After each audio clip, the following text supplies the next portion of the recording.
I have got many questions from young moms about their children's sleep. For example, if our baby is only several months old, or 1 year old, or 2 year old, moms, dads always wonder how much sleep my baby should get. Should they take enough naps? If at night they cry, should I go to care for them, comfort them? Or should I just leave them there and do my own thing so I don't reinforce the crying behavior? But if I do so, will that impact my baby's psychological development? As parent, what should I do exactly to help my baby to sleep well and grow into a healthy, happy human being in the future? Today, we are very happy to invite Dr. Vyas to share with us her expertise how to coach parents to help younger children, especially those aged from 4 months old to 4 years old, to sleep better. Dr. Vyas is a board-certified pediatrician and a mother of 2 beautiful boys. And she started her own business called Sleepless in NOLA around 2014. She is a strong believer in the value of sleep for both the well-being of children and the parents. From good sleep comes good eaters, readers, and behaviors. It's the foundation of her whole practice, and she provides coach to parents all over the world through videos and in-person visit to improve the children's sleep habits. What is really cool is that Dr. Vyas was recently named the Woman in White Coat's Hero for the year for 2019. Okay, parents with young babies, let's go to listen and find what her suggestions are. Welcome to Deep into Sleep with Dr. Ishan Xu. Let's improve sleep quality and live a healthy life together. Let's go deep into sleep. And now please welcome your host, Ishan. Hello everyone, this is Ishan. So today is such an honor for us to have Dr. Vyas with us. Welcome, Dr. Vyas. Hi, thank you for having me. I'm so happy to be talking about sleep with you.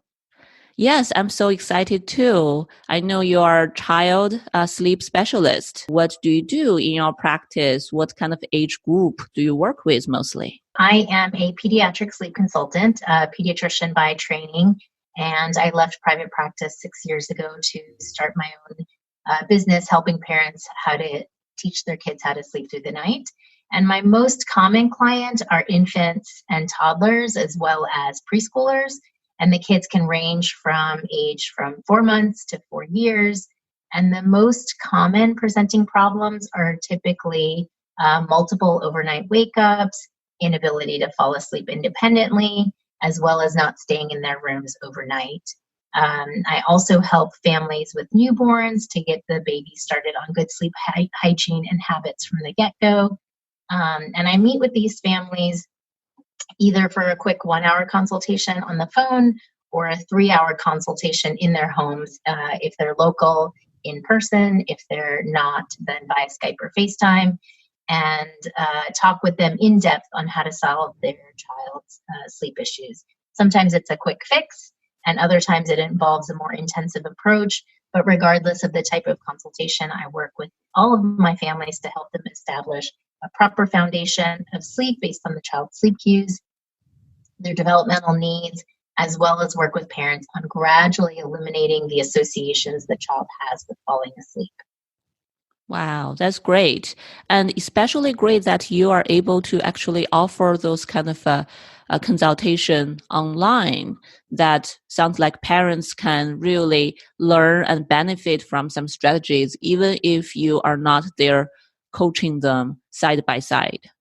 Exactly. Yeah. With this new technology of the internet and, live streaming and, all of the teleconferencing tools available, I can pretty much go into their homes through the FaceTime app or Skype or any of the other tools that are available. And that way I can not only have sort of a face-to-face conversation with them, but also see the child's room and offer suggestions as far as that's concerned as well.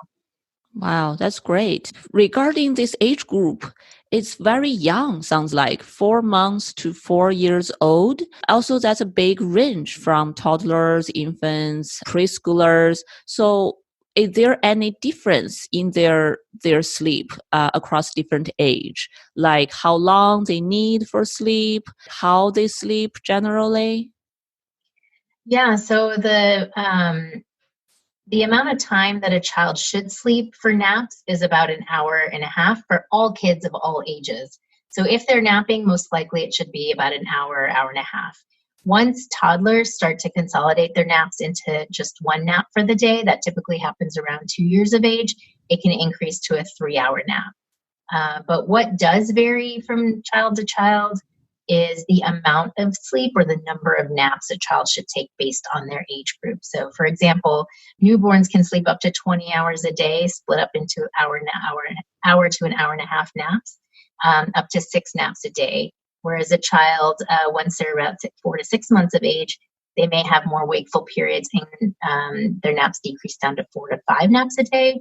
And after 6 months, it can drop down to 3 to 4 naps a day.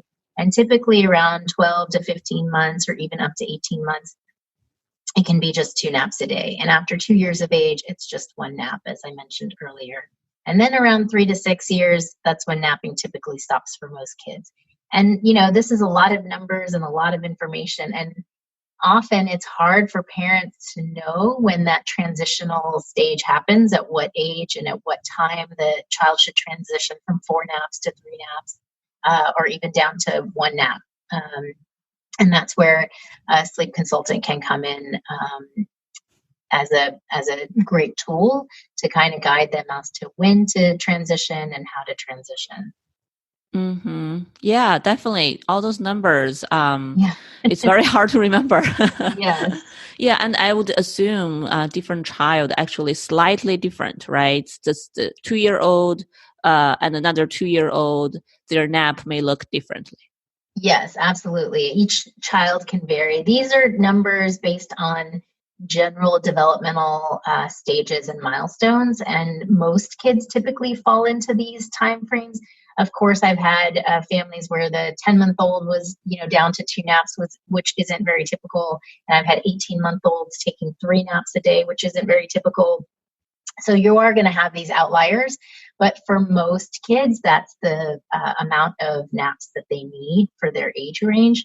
And I think what's difficult is parents trying to juggle the amount of sleep the child needs, plus trying to get through to activities that they want them to participate in, and struggling with like life and societal pressures and then their actual developmental needs of how much sleep they need. And most kids need way more sleep than they're being offered.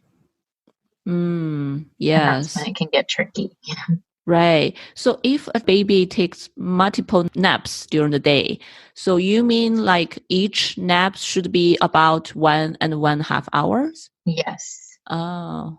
Yeah. And, when I tell most parents that during our initial consultation, they're always shocked. They're like, oh, my child can never do that. They've never slept that much in their life.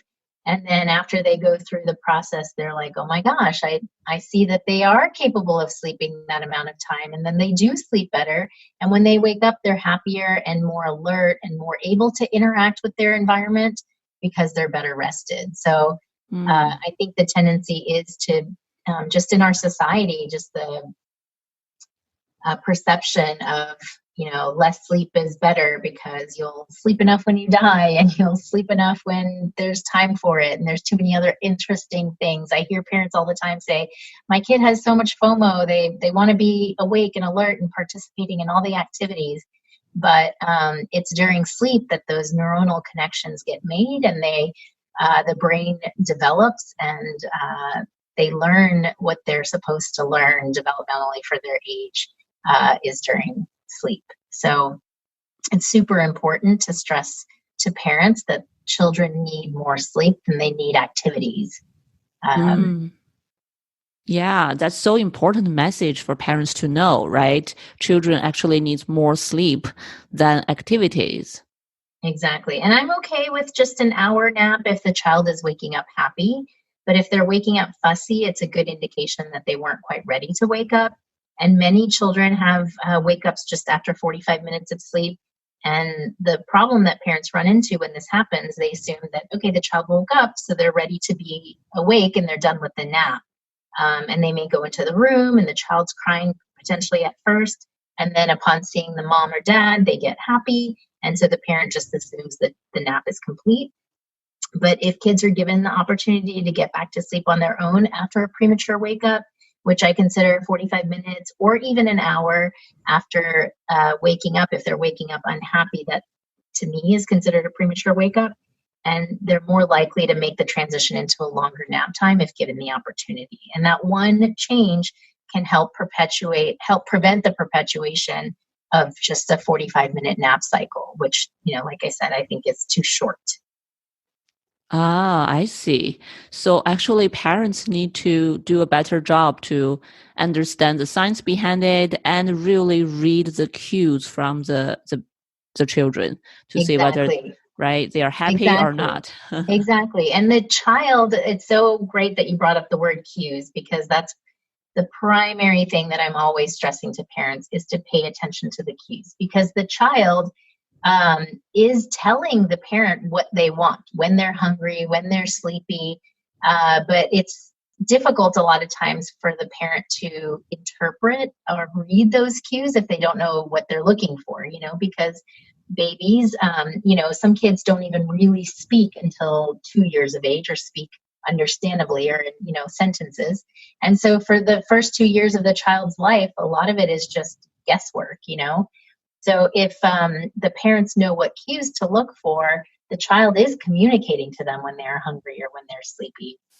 So if the parent knows what to look out for, they're more likely going to be able to read those cues and figure out if the child is fussing because they're hungry or fussing because they're sleepy. Right, right. Wow.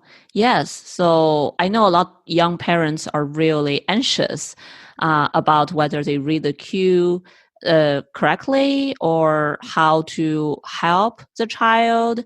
And I think other than the parents you talk about, like they misread the cue and just think, oh, child totally wake up. Some other parents possibly are on the other extreme.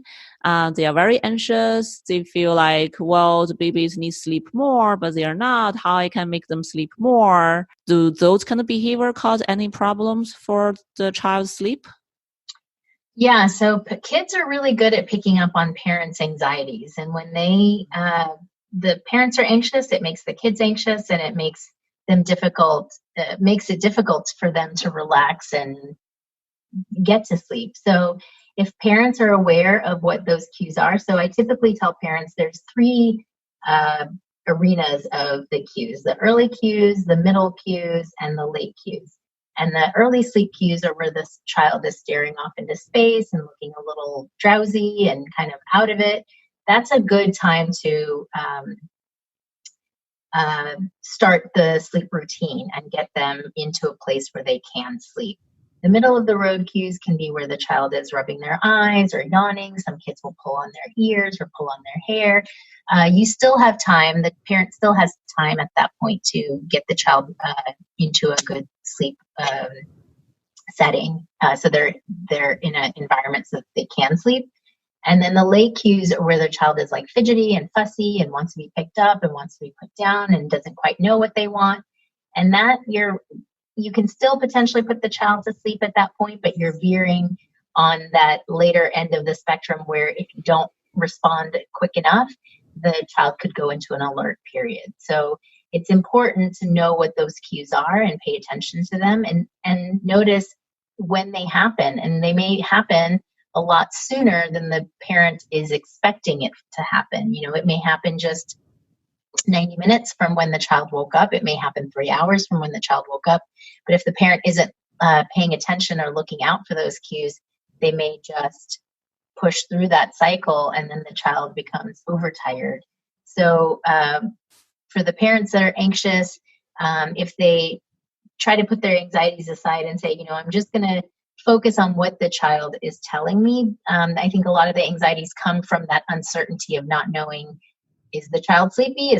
Are they not sleepy? Are they hungry? Are they not hungry? What's going on? The child's crying. So let me try feeding them. Okay, I feed them and then they fall asleep.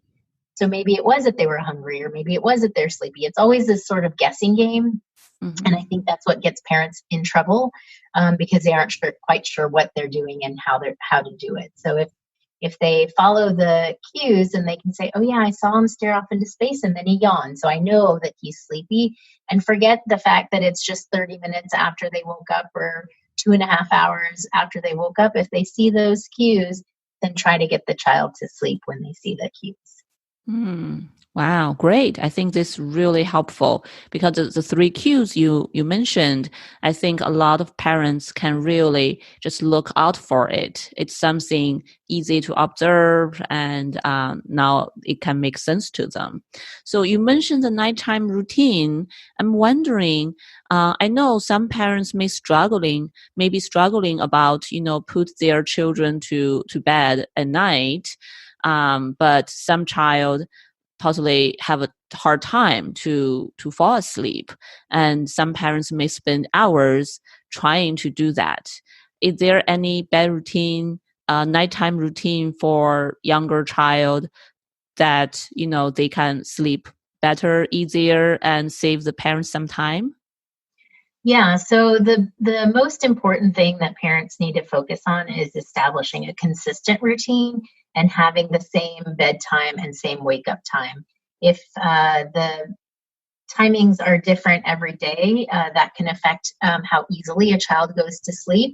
And it's possible that the child is no longer sleepy when the parent decides that it's bedtime. So again, going back to the cues and making sure that the child is sleepy at that time, and starting the bedtime routine within a reasonable amount of time so that the child is capable of going to sleep, will help eliminate the 2 hours, that sometimes it can take for a parent to put a child to sleep.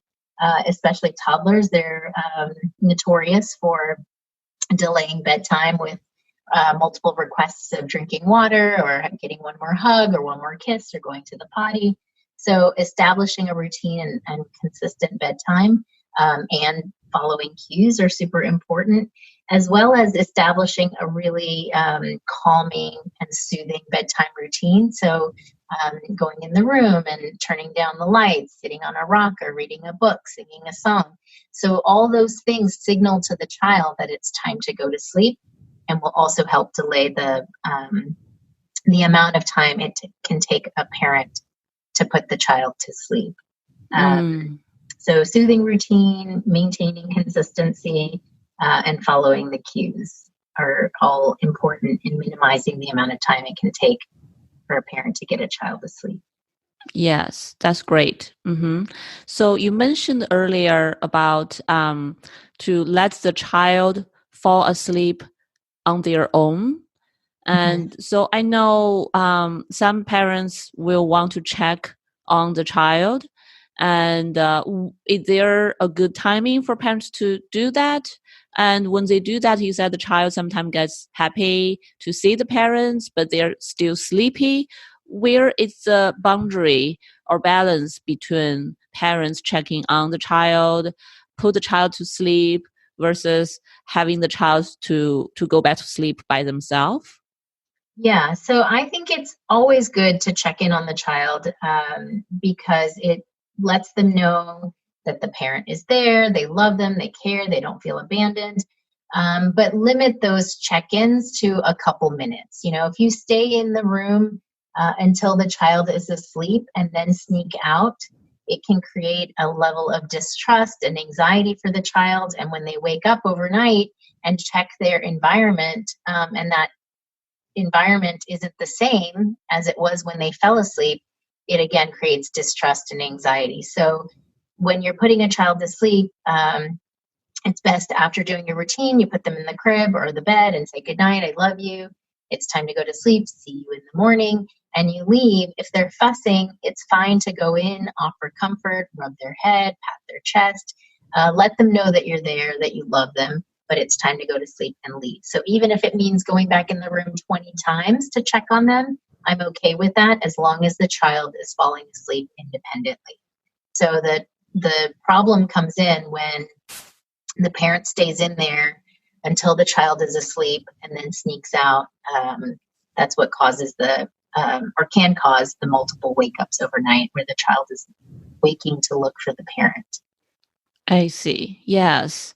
So the parents want to set a boundary, but also make it clear to the child that when the child is still awake, to understand, I'm here for you, I love you, to offer that sense of security, but they just gonna leave, and the child knows that, and the child learns how to fall asleep on their own.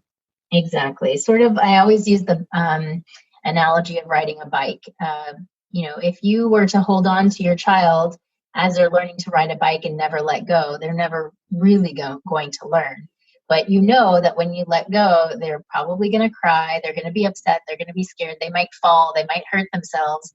But unless you let go, they're never going to be given that opportunity to ride on their own. So it's sort of the same with sleeping, is that you have to support them, hold the bike, you can go in there and give them comfort multiple times throughout the night as you're starting the process. But eventually you have to let go and let them do the last little bit on their own. Wow, I really like that analogy. That makes a lot of sense. That reminded me how I learned bicycle when I was young. Yeah, it's just something that parents have to do. You want to be there as a parent all the way and support the child, forever. Even once they're older and adults and married and have kids of their own, the parents, feel like they have to be there to support them. But at some point, multiple times for multiple things throughout their life, they're going to have to let go. And as far as the boundary setting that you're talking about, I don't think it impacts the bonding that the parent has with the child. If anything, it helps create a more secure relationship. And for that, I use this bridge analogy. There's this almost 24-mile bridge over water here in New Orleans. And they have, short rails that keep the car from falling over, obviously, but they're pretty short rails. So if the car does, veer off to the right or left, it could fall over the rails. But multiple motorists drive on that bridge every day, knowing that those railings are there. But assume or imagine what a 24-mile bridge would look like without railings at all, and how terrifying it would be to drive on that bridge, knowing that there's nothing there to kind of support you and keep you contained and as a boundary. And so I tell parents that all the time, like, kids need that boundary. It doesn't have to be a huge, tall, jail-like boundary, but they need small boundaries to know that they are contained, they feel secure. It helps them feel more connected and have that sense of security with their parents when those boundaries are present. So, and the same thing with sleeping, that boundary of, you have your space, I have my space, and it is time to go to sleep. It is a good, secure boundary. And if the family wants to have a family bed and have the child, once they're over 2 years of age, sleep in the bed with them and everyone sleeps great, that's totally fine. But it's when the parents can't sleep well or the child doesn't sleep well, and the parents are just doing it because they don't want to set those boundaries, is when it becomes a problem. And also when families are sleeping together in the same room, and children are expecting the parent to sleep with them, then the parent either has to go to bed at 7 p.m. when the child goes to bed so the child can get their 12 hours of sleep overnight, or what typically ends up happening is the child stays awake until the parents go to bed at 9 or 10 or later. And so the child isn't getting as much sleep as they need to, and the parents aren't getting their time to do the things they need to do to run a house or have time with their spouse, or have some time to themselves. Right. So I really like that, because I think a lot of parents, not only for sleep, but for parenting in general, they would give in their boundaries to make the child happy. Yes. But end up the child feel more insecure. So it's always backfire. Yes, always backfires. Even in the moment when it can be difficult to say no because you don't want to be the bad guy, the parent doesn't want to be the bad guy. It does end up backfiring. And like I said, there's some days you do give in, and some days, of course, that's okay. But as long as there is a consistent pattern, that's what's going to make the child feel more secure. Right. Not only the child feel more secure, the parents would have more personal time, possibly. Yeah. Yeah. Yeah. And Okay. a lot of families say, well, I don't need personal time and I want to spend all my time with my child. And that's okay too. But make sure that the child is getting what they need developmentally, which is, like I said, they need about 12 hours of sleep overnight. So unless a parent is willing to go to bed at 7 p.m. and wake up at 7 p.m., it may not be the best practice.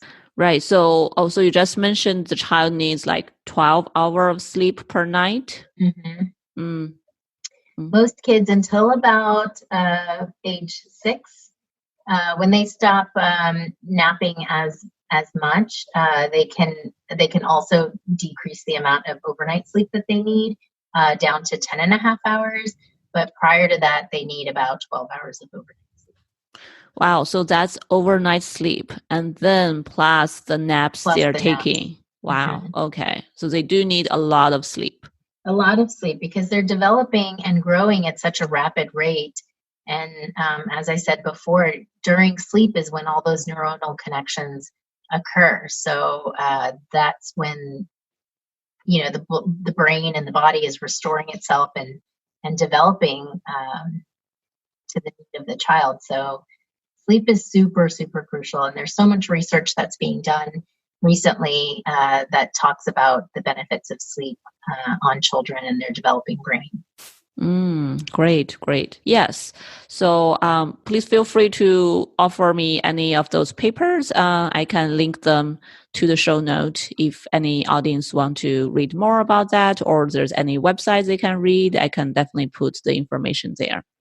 Okay. Yeah. So one of my friends actually asked me once about this product called Snoo. Sounds like some device to help children to sleep better. I'm not sure whether you heard about this product. What do you think about it? I have mixed feelings about the Snoo. So let me start by saying I love Dr. Harvey Karp. He's the developer of the Snoos. And I used his 5 S's protocol of swaddling and side positioning, shushing and swinging, as well as sucking when my children were babies. And it saved us in that newborn phase when things are taxing to parents. And, I personally had a benefit from it. And I love that he developed something that can help parents even more, especially those in the newborn phase, because that is such a difficult time for so many families. However, I think parents end up using it for too long past the 6-month time frame. And more importantly, the child becomes so dependent on it or can become dependent on it. And it becomes a hard habit to undo and even harder to transition the child out of it when they're too old or too heavy to continue its use. And I'm finding many of my clients that come to me are because they've used the Snoo in the newborn period, and now they're having a difficult time getting their child out of it, and they're nearing the end of the use of the product. And so I'm finding that it's great in the beginning stages because it does help a lot of parents out in the most difficult time of parenting when the child first comes home, but then it's hard to undo that effect. And there is a training mode on the Snoo, or like a gradual elimination mode to get the child unused to the rocking and the swinging and the, all the features, the shushing. But in my experience with my clients, they're having a difficult time eliminating it, even using the training mode. So I would say it's preferable to save that money because it is quite expensive, and hire a sleep consultant because they will teach you how to get the child sleeping appropriately based on their developmental age. from the newborn stage such that those devices are not necessary. And you'll be setting the child up for good sleep forever because you'll learn the tips and tricks and tools needed to get the child moving through their developmental stages and getting the right amount of sleep that they need. Mm-hmm. Yeah, so sounds like whether parents choose to use products like this to help or not, it's still always very important for them to learn the strategies behind, the knowledge behind it, to really understand what to do, how to help and guide the child, and how to set boundaries, how to, do all these things you just mentioned themselves. Yeah, because it's something they can use for their whole parenting time frame. As the child develops and moves through developmental milestones, these tips will be beneficial and can be applied throughout the child's life rather than just in a snapshot of time. Yes, this is great. I like all this information you shared with us. And after talking to you, I think personally, I definitely buy in the idea of hiring sleep consultant to help out, since I can imagine it's such a struggle and challenge for a lot of families with young babies. And I know a lot of audience for our podcast who are moms, young moms, are really look forward to and waiting to hear more about this episode to learn more. So I want to know if people listen to this episode and they decide they want to know more about your practice, or they want talk to you, how can they find you? Yeah, so they can go onto our website. It's sleeplessandnola.com and complete a free consultation form. And it's a free 15-minute consultation, and I will personally speak with them to determine the specifics of their case and determine what package or plan would be best for them. As I said before, some parents, depending on their situation, may do fine with just an hour phone consultation, and others may need the 3-hour in-home, either Skype, FaceTime, or local consultation, where we discuss how to work to gradually eliminate the associations the child has with falling asleep. So if they go to the website, www.sleeplessandnola.com, and fill out a consultation form, I will meet with them personally, and then we'll decide which plan or package would be best for them. They can also follow me on Facebook at Sleepless and NOLA, or I'm also on Instagram and LinkedIn. I have a group on Facebook called the Sleepless and NOLA Sleep Alliance, and it's a group of parents, and they come on and discuss their sleep issues, and other parents can respond to their questions, as well as I sometimes get on there and respond to their questions as well. So it's a great forum for parents to join and get their questions answered, and have a sort of community of other parents going through similar things. Oh, that's great to know. Great. I will get all these links and information from you later and put them on the show notes. So okay. Yeah, other than people just talking to this and finding your website, they can also go to the show note and to click through those links and to find more about your website, your groups, your social media platforms, to get in touch with you. Sounds great. Great. Thank you very much for coming to the show. I really like all the information you share. I think they really can benefit the parents a lot. Great. Thank you so much for the opportunity. This is my conversation with Dr. Vyas. For parents who are listening to this show, do you find these tips and her suggestions helpful? If you want to find out more about her service, please go to her website at sleeplessnola.com. And I will put her website on my show note also. You can find the whole show note at our website at deepintosleep.co/episode/029. Welcome any questions, comments, feedback.